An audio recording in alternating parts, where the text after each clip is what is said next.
Today is May 7th and Sabrina and I are just getting ready now to head up into the mountains to Alishan Mountain. We got invited to stay at a bed and breakfast. So it's only about an hour and a half drive from here and there's a tea plantation there as well. So pretty excited to check that out. Hopefully our scooter is gonna make it though.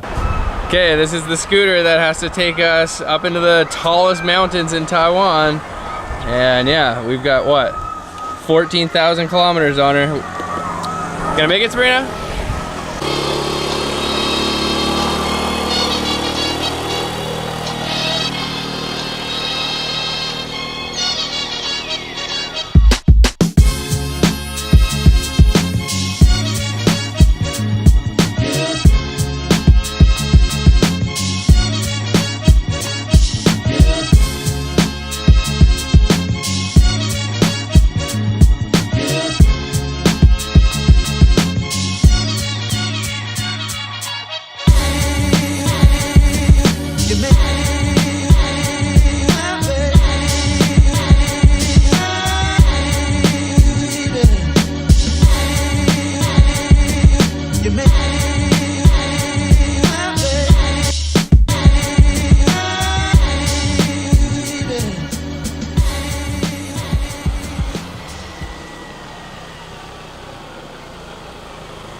So we're about 20 minutes into this drive right now, and this is probably my favorite part about all of Taiwan, getting outside the city and seeing these mountains.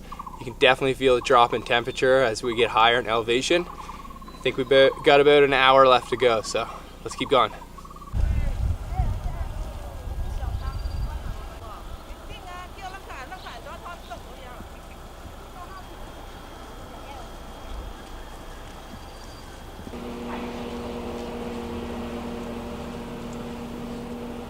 Okay, we just pulled over again because we saw some women picking the tea on the side of the road. I think we're just about there. We gotta stop pulling over, but it's so beautiful. Bye-bye. See you. Okay, we found the spot, and the name of this B&B is Cloud BnB, and we are definitely up in the clouds, and it's very beautiful. We're just sitting down for a cup of tea now, and this is Karsing, and he is gonna be our guide for the day. So thank you very much for inviting us up here, and let's have a cup of tea. So this is Oolong. Also, and is it a black or a green? this is green with a semi-fermentation.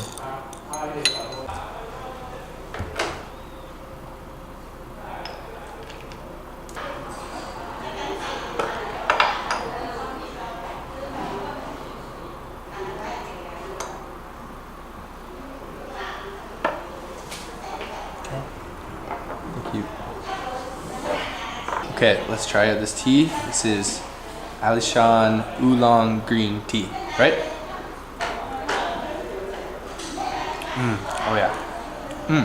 It's like a little bit bitter. It has like a nice floral, earthy kind of taste, I guess. Really good. So now I think we're going for a little bit of a hike out to see some of the tea plantations. So let's go.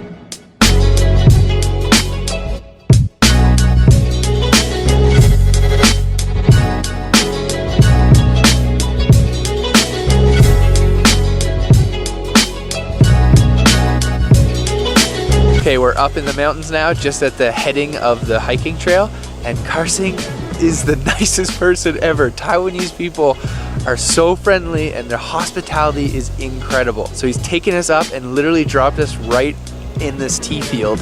There's nobody around, the air is so fresh, and we're really just in the clouds. So we're gonna do a hike down, and yeah, this just is beautiful.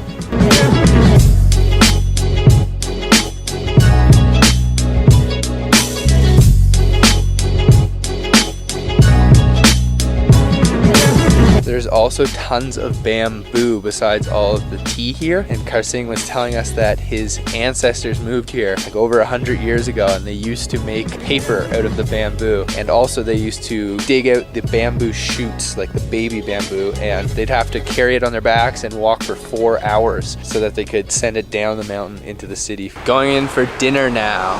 Excited to eat. Sitting down for our meal now, and this area is famous for a few things, but one thing in particular is the tea oil. So we have some tea oil noodles here. We're gonna try these out, and yeah, I can already smell it. It smells really good.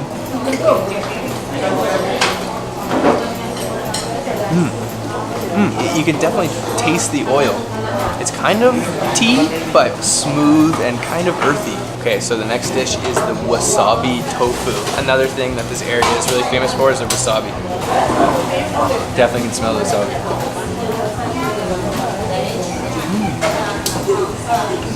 Oh yeah, it's a really nice textured tofu, and the wasabi is like a salty kind of spicy wasabi flavor, and then a sweet sauce on top. Yeah, that's really nice actually. Another one of the specialties in this area is the bamboo shoots. Like I was telling you about earlier, we walked through like the bamboo forest. So these are the baby bamboo shoots. Oh, it smells really garlicky, almost like buttery.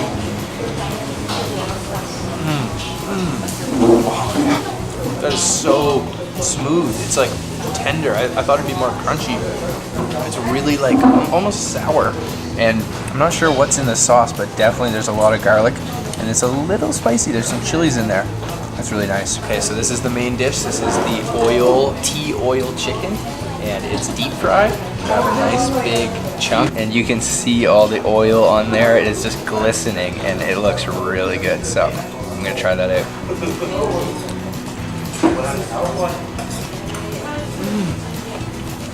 Oh yeah, a little salty and really oily. And it has that same kind of like earthy, oily flavor, and it's a really tender, deep fried chicken, crispy on the outside, but tender and smooth on the inside.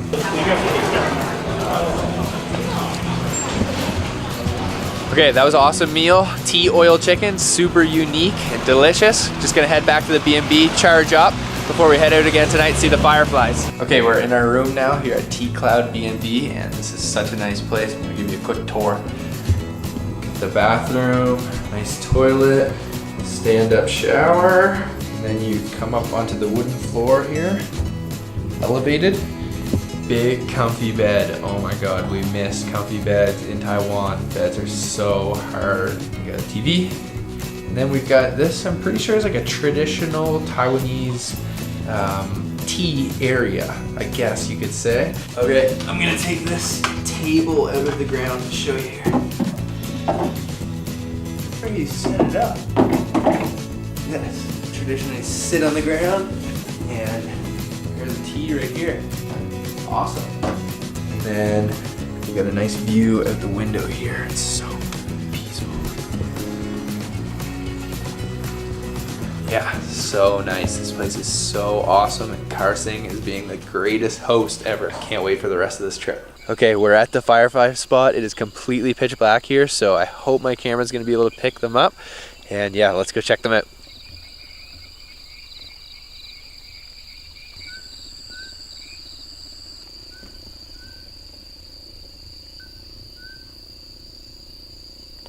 Okay, I caught a firefly. Can you see him in there? He's in my hand there. See him? Okay, wait. Climbing up. Okay, so we're learning about the whole process of how to make the tea from first pick to the final cup of tea that you're drinking. And the first step we're going to see tomorrow, and that is to pick the tea plant and then to lay it out in the sun so that some of the water can be removed from the stem, and that's called the first fermentation phase. Second, we go over to this over here, which is some sort of a device that stops the water from coming out of the stem completely.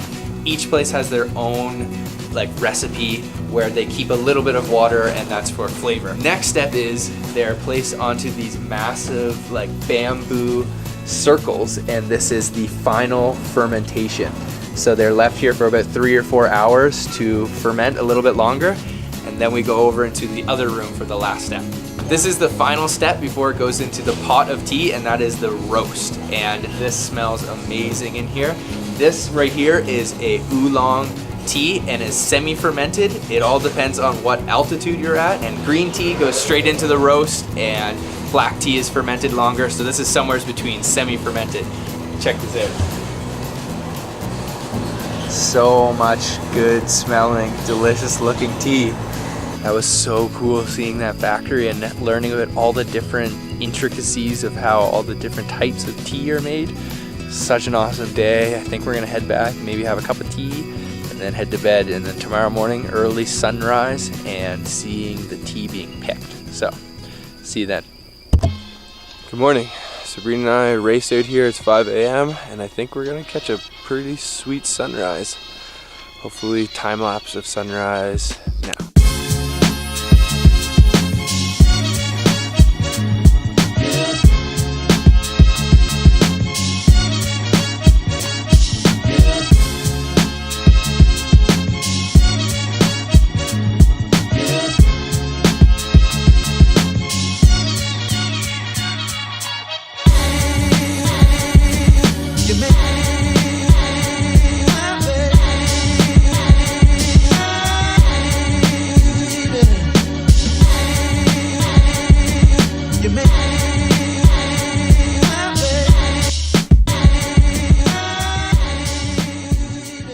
Just finished watching the sunrise, and that was absolutely incredible. We weren't sure if it was going to be good, but the fog cleared and it peeked over the mountain top.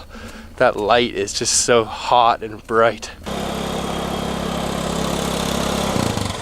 Back at the B&B, and this place is absolutely incredible. It's gorgeous. Just check out this view from the 6th floor here. We were right over this little mountain watching the sunset. There's a tea plantation there, but you could watch from here because the sun rises right somewhere over there. Breakfast time. Sitting down for breakfast, and his beautiful, nice little breakfast room, and we've got these soup dumplings. So try that out. Some peanuts. And also local banana that they grow in the mountain as well. It's like a small variety of banana, which is really sweet kind. Good breakfast. Okay, just finished breakfast. That was a nice light and fresh breakfast, and now we've made our way up to a very high altitude tea plantation. We're at about 1,600 meters, learning about how the women go about picking the tea. And it is very, very interesting. They only pick the top 3 leaves off of all of the plants. So every year, the top will just be completely groomed off, and then it will have to grow back. And also, I saw earlier the women were weighing the bags or their baskets of tea. And each basket they will make it'll weigh about 5 kilograms, between 4 and 6 kilograms. And they will make around 250 Taiwan dollars for this. And that's about $10 Canadian. So it's very, very hard work. It's very demanding, and it's sort of like a dying tradition. So young people don't want to do it these days, and they're trying to keep it alive. It is really just amazing to learn about though. Just learned that the tea plants, they grow actually small seeds. And in the wintertime, the seeds will come off, and 5 seeds will make 1 small portion of oil. So for them to make tea oil, it takes a lot of seeds. Yeah, and that's what we were eating yesterday, the tea oil chicken.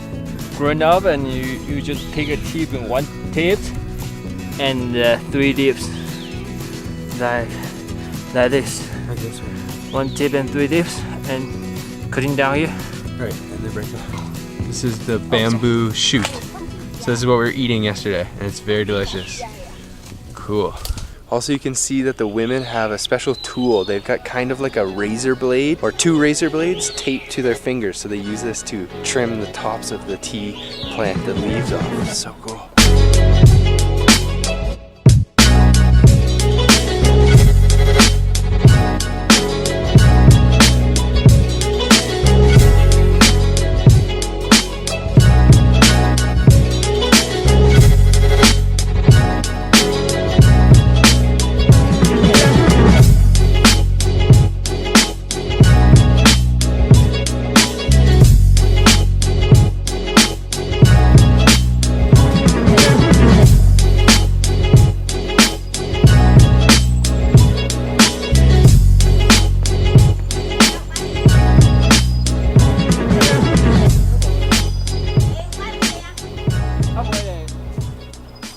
This has been an incredible trip in the Alishan region, looking at all the high mountain tea.